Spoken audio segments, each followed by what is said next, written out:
समस्या में ही समाधान है। यह एक ऐसा मंत्र है जिसे हम सभी ने कहा है या सुना है, लेकिन क्या यह सच है? बहुत से लोग समस्याओं के सामने खड़े होकर बस इंतजार करते रहते हैं, आशा करते रहते हैं कि समस्याएं अपने आप हल हो जाएंगी। यह एक सामान्य सोच है कि समस्या से बचने का सबसे अच्छा तरीका है कि हम इंतजार करें और उम्मीद करें कि समस्या खुद ही ठीक हो जाएगी। लेकिन क्या यह सच है? क्या वाकई में मुश्किलों का सामना करना और उनसे निपटना इतना आसान है? आज इस वीडियो में हम बात करेंगे कि समस्याओं के सामने खड़े होकर इंतजार करना सबसे अच्छा विकल्प नहीं है। हम आपको सिखाएंगे कि समस्याओं का सामना करना उन्हें हल करने का सही और प्रभावी तरीका है। इस वीडियो के माध्यम से हम सीखेंगे कि हमारी मेहनत, समर्पण और सही दिशा में कदम बढ़ाने से ही समस्याएं हल हो सकती हैं। तो चलिए कहानी शुरू करते हैं। दोस्तों, बहुत समय पहले की बात है। एक राज्य का राजा बहुत चिंतित था क्योंकि उसकी पत्नी का जन्मदिन नजदीक आ रहा था। यूँ तो कहने को वह राजा था, लेकिन फिर भी उनके वैवाहिक जीवन में हजारों प्रकार की समस्याएं थी। परंतु राजा जन्मदिन पर अपनी पत्नी को एक ऐसा उपहार देना चाहता था कि जिससे उसके जीवन में जो दुख है वह कम से कम उस दिन के लिए दूर चला जाए। वह अपनी पत्नी को खुश करना चाहता था, किंतु आपने देखा होगा कि यह कार्य बहुत ही मुश्किल है, क्योंकि हम आज तक किसी को खुश नहीं कर पाए हैं। हम चाहे लाख कोशिशें ही क्यों न कर लें, लेकिन हम कभी किसी को खुश नहीं कर पाते, क्योंकि यह खुशी हमारे पास नहीं है और ना ही सामने वाले के पास है। जो हमारे पास है ही नहीं, वह हम किसी और को कैसे दे सकते हैं? अर्थात अगर आपको किसी दूसरे को खुशी देनी है तो सबसे पहले आपको खुश होना होगा, आपको खुश महसूस करना होगा। अर्थात वह खुशी आपके पास होनी चाहिए, तभी तो आप किसी और को खुश रख सकते हैं। एक दिन राजा ने सभी दरबारियों को दरबार में उपस्थित होने का आदेश दिया और साथ ही सभी मंत्रीगण भी वहां पर उपस्थित थे। तभी राजा ने सभी से सुझाव मांगा कि आखिर वह किस प्रकार अपनी पत्नी को जन्मदिन पर खुश कर सकता है। आखिर वह उन्हें कैसा उपहार दे जिस कारण राजा की पत्नी खुश हो सके। वहां पर उपस्थित सभी लोग अपने मन की बातें राजा से बताते हैं, परंतु राजा को वहां पर उपस्थित किसी भी व्यक्ति का कोई सुझाव पसंद ही नहीं आया। एक दिन राजा शाम के वक्त अपने रथ से कहीं जा रहे थे। तभी रास्ते में उसने एक बहुत ही सुंदर मूर्ति देखी। वह मूर्ति बहुत ही सुंदर और आकर्षक थी। उसे देखकर ऐसा प्रतीत होता था मानो उस मूर्ति में जान हो। उस मूर्ति को देखकर राजा बहुत प्रसन्न हुआ और वह तुरंत ही मूर्तिकार के पास पहुंचा और राजा उस मूर्तिकार से कहता है, तुम तो बहुत बड़े कलाकार हो, तुम्हारी मूर्तियों में चांद नजर आती हैं। ऐसा प्रतीत होता है कि तुम्हारी मूर्तियां जीवित है। हम तुम्हारी इन मूर्तियों को देखकर बहुत प्रसन्न हैं। हम चाहते हैं कि तुम्हारी सारी मूर्तियां हमारे दरबार में शामिल हो। यह सुनकर वह मूर्तिकार बहुत प्रसन्न हुआ, जैसे उसे कोई खजाना मिल गया हो। लेकिन तभी राजा ने उस मूर्तिकार से एक और बात कही, देखो, मैं चाहता हूँ कि तुम मेरे दरबार में शामिल हो, किंतु उससे पहले तुम्हें हमारे लिए हमारी रानी की ऐसी मूर्ति बनानी होगी जिसे देखकर वह खुश हो जाए और अपने सारे दुख दर्द भूल जाए। और यदि तुम ऐसा ना कर सके तो मैं तुम्हारा सर धड़ से अलग कर दूंगा। राजा के मुख से यह बात सुनकर मूर्तिकार घबरा गया। उसके पसीने छूट गए। वह राजा को मना भी कैसे करे, इसलिए उसने ना चाहते हुए भी राजा को स्वीकृति दे दी। राजा उस मूर्तिकार की बात सुनकर बहुत प्रसन्न हुआ और वह वापस महल लौट गया। लेकिन उधर दूसरी तरफ जो मूर्तिकार अब तक बहुत प्रसन्न था, जो अपने मन से मूर्तियां बनाया करता था, जो हमेशा खुश रहता था, अब वह दुखी हो गया था। वह गहरे दुख में चला गया था। वह डर के कारण रानी की मूर्तियां बनाना शुरू करता है, परंतु जो भी मूर्ति बनाता था उस मूर्ति को देखकर ऐसा प्रतीत होता था मानो वह मूर्ति बहुत दुखी है, उसे किसी प्रकार का कोई दुख है। एक के बाद एक उसने कई सारी मूर्तियां बना डाली, परंतु कोई भी मूर्ति ऐसी नहीं थी जिसे देखकर कोई भी खुश हो सके। जिसे देखकर यह प्रतीत हो कि मानो उस मूर्ति में जान है और वह मूर्ति देखकर कोई भी अपना दुख भूल जाए। और यह इस कारण हो रहा था क्योंकि मूर्तिकार भीतर से बहुत दुखी था, जो उसकी मूर्तियों के रूप में साफ और स्पष्ट नजर आ रहा था। राजा ने उस मूर्तिकार को 1 सप्ताह का समय दिया था, किंतु 4 दिन तो उसने यूं ही व्यर्थ कर दिए। अब उसके पास केवल 3 दिन का ही समय बचा था, जिसके बारे में सोच सोच कर उस मूर्तिकार का गला सूखा जा रहा था। डर के कारण अब उसके हाथ पैर भी काम करना बंद कर चुके थे। उसके हाथ से हथौड़ी और छीनी तक नहीं चल रही थी और उसे अपना भविष्य नजर आ रहा था। उसे नजर आ रहा था कि राजा उसे मृत्यु दंड दे रहा है। उसके बाद उसके परिवार का क्या होगा, उसके परिवार को कौन संभालेगा, यह सोच सोच कर उस मूर्तिकार का मन बैठा जा रहा था। तभी उसने एक योजना बनाई। वह अपने परिवार को साथ लेकर रात में ही गांव छोड़कर चला जाएगा। यह सोचकर वह तुरंत घर लौटा। उसने सारा सामान बांधा, अपनी पत्नी और अपने बच्चों को भी तैयार किया। वह जैसे ही घर से निकलने वाला था कि तभी उसने देखा कि राजा के सिपाही वहां पर तैनात हैं। यह देखकर वह मूर्तिकार और भी घबरा गया। वह समझ नहीं पा रहा था कि क्या करें। यदि वह यहाँ से भागने की कोशिश करता है और पकड़ा जाता है तो राजा उसके साथ उसके परिवार को भी मृत्यु दंड दे देंगे। वह कुछ समझ नहीं पा रहा था। तभी वह जमीन पर बैठ गया और रोने लगा और अपनी पत्नी से कहता है, अब से तुम्हें बच्चों का ख्याल रखना होगा। मेरा और तुम्हारा साथ यहीं तक था, क्योंकि राजा ने जिस प्रकार की मूर्ति का मुझे आदेश दिया है, मैं उस प्रकार की मूर्ति नहीं बना पा रहा, जिस कारण राजा मुझे मृत्यु दंड देंगे। वह मेरा सर धड़ से अलग कर देंगे और उसके बाद तो तुम्हें ही बच्चों का ख्याल रखना होगा। इतना कहकर वह जोर जोर से फूट फूट कर रोने लगा। देखते ही देखते रात बीत गई और अगले दिन सुबह सुबह उस मूर्तिकार के दरवाजे पर एक गुरु भिक्षा मांगने आए। मूर्तिकार ने उन्हें भिक्षा लाकर दी तो मूर्तिकार बहुत परेशान लग रहा था, जिसे देखकर गुरुवर उस मूर्तिकार से कहते हैं, बेटा, हमारे जीवन में दुख और सुख तो आते ही रहते हैं। हमारे जीवन में दुख और समस्याएं तो होती ही हैं, किंतु इन सभी दुखों और समस्याओं का समाधान और निवारण भी होता है, परंतु हम केवल दुख और समस्याएं ही देखते हैं। उन दुख और समस्याओं के पीछे छिपे निवारण और समाधान को हम कभी नहीं देख पाते। यदि तुम ध्यान से देखोगे तो हर समस्या का समाधान है और हर दुख का निवारण भी है। मैं यह अच्छी तरह से जानता हूँ कि तुम यहाँ से अपनी पत्नी और बच्चों को लेकर भाग जाना चाहते थे, किंतु ऐसा हो नहीं सका।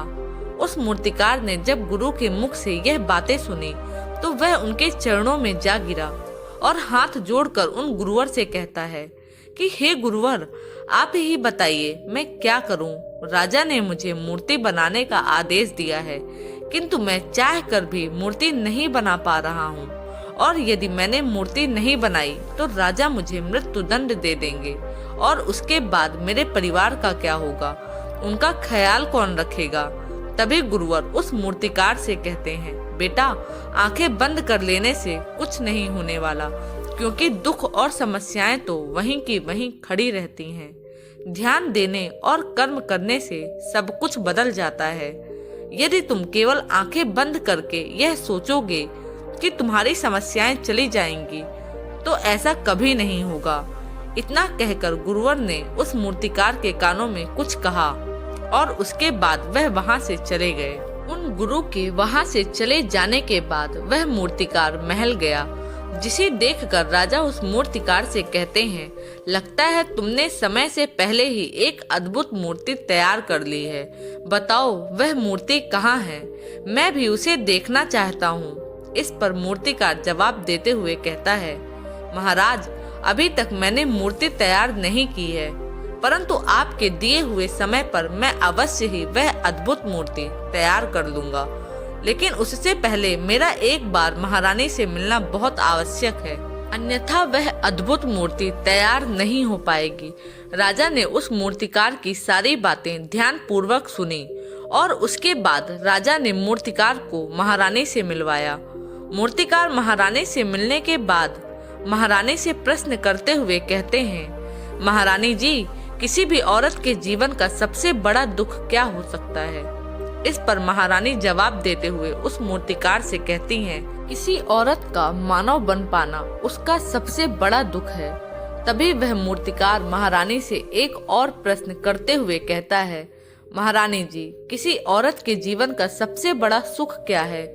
महारानी उस मूर्तिकार के इस प्रश्न का जवाब देते हुए कहती हैं, किसी भी औरत के जीवन का सबसे बड़ा सुख उसके पति और उसके बच्चों का उसके पास होना है।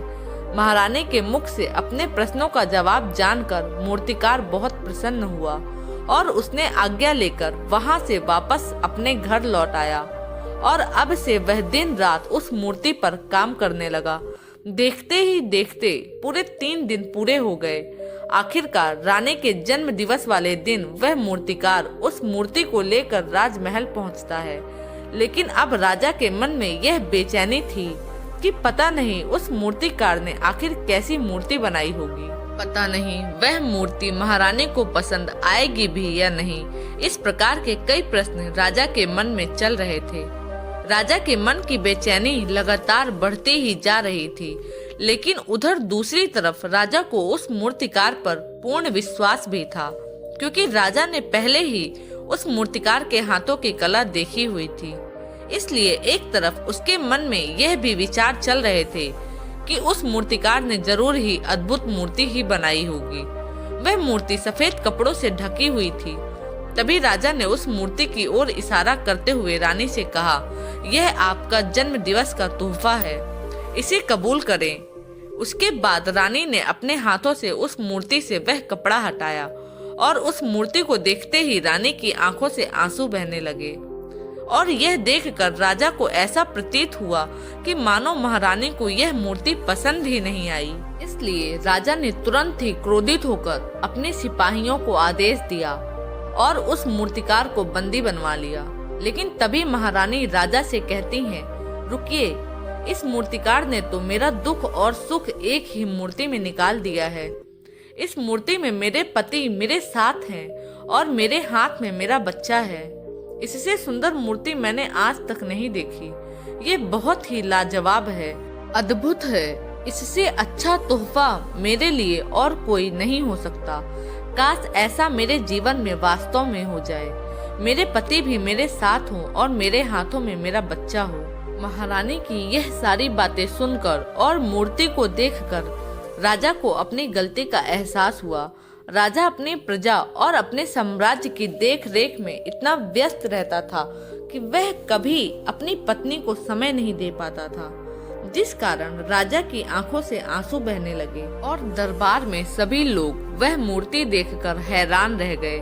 आज तक किसी ने भी ऐसी सुंदर और जीवित मूर्ति नहीं देखी थी, जिसमें सुख और दुख एक साथ नजर आ रहे हों। उसके बाद उस राजा ने उस मूर्तिकार को रिहा करवाया और उसे ढेरों इनाम भी दिए और अपने राज्य दरबार में जगह भी दी।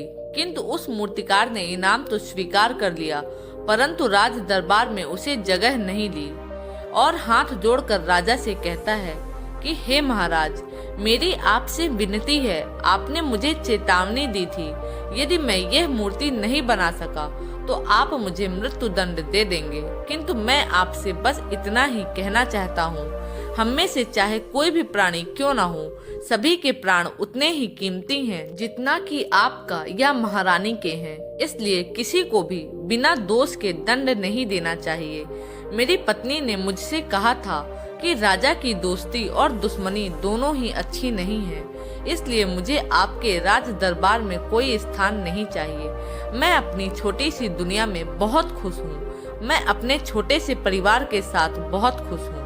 मैं आज तक जो करता आया हूँ मुझे वह पसंद है और मैं अपने पूरे जीवन काल वही करना चाहता हूँ। मैं जैसा हूँ, जिस हाल में हूँ, मुझे बहुत प्रसन्नता है कि आज मैं इतना खुशहाल इंसान हूँ। अब मुझे आज्ञा दीजिए। इतना कहकर वह मूर्तिकार वहाँ से चला गया। दोस्तों, इसी प्रकार हमारे जीवन में भी बहुत बड़े बड़े संकट और दुख आते जाते हैं, किंतु वास्तव में तो यह दुख और संकट हमें कुछ सिखाने के लिए ही आते हैं। किंतु हम तो केवल उन दुख और समस्याओं को ही देखते रह जाते हैं।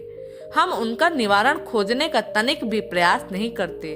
और जब हम दुख के समय क्रोध करते हैं तो हम वास्तविकता में अपना ही नुकसान कर लेते हैं। जो व्यक्ति समझदार होते हैं वह अपने दुख और परेशानियों से यह सबक सीख ही लेते हैं कि उन्हें विषम परिस्थितियों में शांत रहकर उन दुखों का निवारण करना चाहिए, उन समस्याओं का समाधान करना चाहिए। किंतु हम में से अधिकांश लोग यह नहीं सीख पाते और वे लोग दुख और परेशानियों के समय पर क्रोधित हो जाते हैं। वह इस बात को अच्छी तरह जानते हैं कि हमें दुख और समस्या के समय पर शांत रहना चाहिए और उसका समाधान खोजने का प्रयास करना चाहिए, किंतु हम बार बार वही गलती दोहराते रहते हैं। जब भी हमारे सामने कोई विषम परिस्थिति उत्पन्न होती है तो हम बार बार क्रोधित हो जाते हैं और क्रोध में आकर हम अपना ही नुकसान कर लेते हैं, क्योंकि क्रोध में हम कभी भी कोई चीज सीख नहीं सकते। क्रोध में हमारा मस्तिष्क काम करना बंद कर देता है और उसे केवल वह परिस्थिति नजर आती है, वह समय नजर आता है जो उसके खिलाफ है। और जो जीवन के दुखों से, इन समस्याओं से कुछ सीख नहीं पाता, ऐसा व्यक्ति पूर्ण रूप से एक दलदल में फंसे हुए इंसान की तरह है, जो परिस्थितियों के दलदल में कुछ इस प्रकार फंस चुका है कि वह वहां से निकल नहीं सकता। फिर वह चाहे कितना भी हाथ पैर क्यों ना मार ले, और जितना हाथ पैर मारेगा वह उतना ही उस दलदल में फंसता चला जाएगा। जबकि आपको हाथ पैर ना मारकर बल्कि शांत रहकर अपने मस्तिष्क का प्रयोग करना चाहिए और यह सोचना चाहिए कि इस दुख, इस समस्या और इस परिस्थिति का समाधान क्या हो सकता है। किंतु आप तो अपने आप को पहले से ही दलदल में डाल चुके हैं और ऐसी स्थिति में आप बाहर निकलने के बारे में ना सोचकर लगातार और हाथ पैर मारकर आप अपने आप को उस दलदल में और भी नीचे डुबोते जा रहे हैं। तो ऐसी परिस्थिति में आप भला उस समस्या, उस परिस्थिति का सामना कैसे करेंगे, वहां से बाहर कैसे निकलेंगे? और वहीं पर जो व्यक्ति थोड़े भी जागृत हैं, जो दुख और समस्याओं का निवारण और समाधान खोजने में वास्तव में अपना समय लगाते हैं, वह यह जानते हैं कि निवारण और समाधान एक हीरे की तरह है, हीरे की खान की तरह है।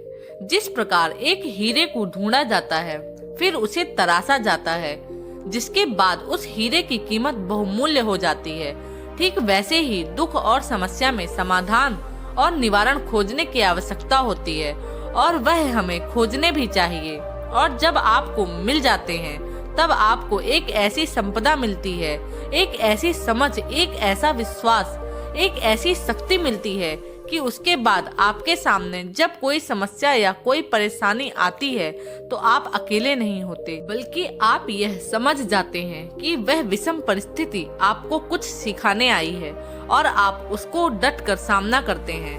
उससे वह सारी चीजें सीखते हैं जो वह आपको सिखाना चाहती है और उसके बाद आप और भी मजबूत होते चले जाते हैं। आपका विश्वास और भी बढ़ता चला जाता है, आप और भी शक्तिमान और बलवान होते चले जाते हैं। इसलिए महात्मा बुद्ध कहते हैं कि यदि दुख है तो उसका निवारण भी है, यदि समस्या है तो उसका समाधान भी है। इसलिए केवल दुख में उलझे मत रहिए, बल्कि उस दुख का निवारण कीजिए और यही आपको करना चाहिए। केवल हाथ पर हाथ धरे बैठे रहने से या फिर यूं ही समय को व्यर्थ गंवाने से आपको कभी भी उसका निवारण नहीं मिलेगा, बल्कि जितना आप उस दुख और समस्या से अपनी जान छुड़ाकर भागने की कोशिश करेंगे, उतनी ही तीव्रता से आपके पीछे भागेगी। और जैसे जैसे समय बीतता जाएगा वो दुख और समस्या और भी विकराल रूप ले लेगी और तब उसका सामना करना और भी मुश्किल हो जाएगा। इसलिए यदि कोई दुख और समस्या अभी आपके सामने है तो उसे लड़कर सामना कीजिए, उससे सीखिए और निवारण कीजिए। तो दोस्तों, आप लोगों को यह कहानी कैसी लगी मुझे कमेंट बॉक्स में कमेंट करके जरूर बताइएगा। वीडियो पसंद आई हो तो चैनल को लाइक और शेयर करना ना भूलें। धन्यवाद।